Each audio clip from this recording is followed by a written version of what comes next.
Grieving Britons furious as the New York Times publishes sensitive, leaked images of the Manchester terror scene where 22 died and many, many more were injured, including several young girls. Greater Manchester Mayor Andy Burnham now saying he's suspending sharing intel that relates to the Manchester probe with the United States. Here he is from earlier today. This is wrong morally, it's arrogant, but it's disrespectful to the people of Greater Manchester, but particularly to the families of those who lost loved ones and the injured. It must stop. Well, President Trump reacting, now ordering the Justice Department to launch a full investigation into leaks from the Manchester bomb probe.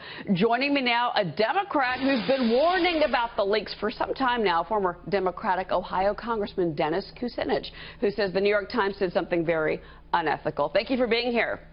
Thank you, and I think we should begin by expressing sympathy for and solidarity with the people of Manchester and the people of the United Kingdom in this horrible, horrible event. It is, and it is horrible. You know, what I find interesting is that, here we are 3 nights later.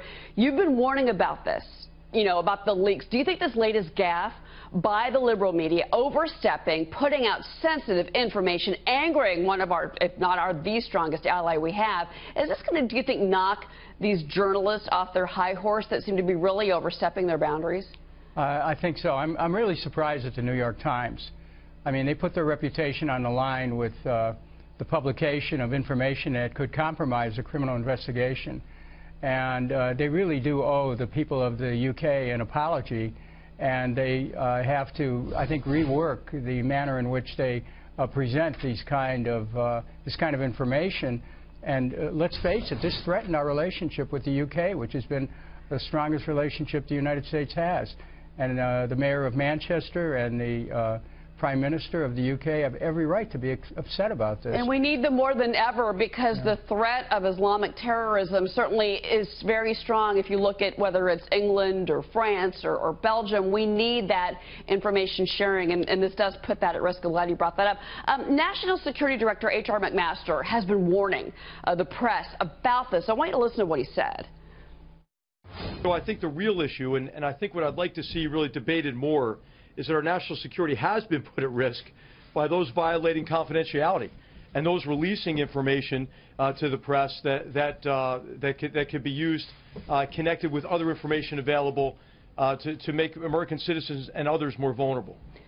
That was from May 16th, okay, before Manchester. Do you think the press is going to listen now that the Prime Minister of Britain is raising these issues, again, just 3 days after a major terrorist attack hit them?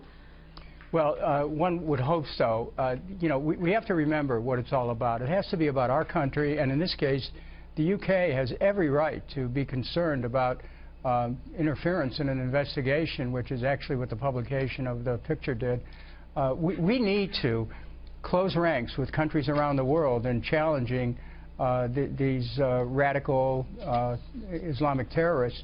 And if we in any way compromise the investigations with leaks, we lose trust. If we lose trust, we can't get cooperation. If we don't get cooperation, it's going to endanger not only people in other countries, but it'll endanger the people of the United States as well.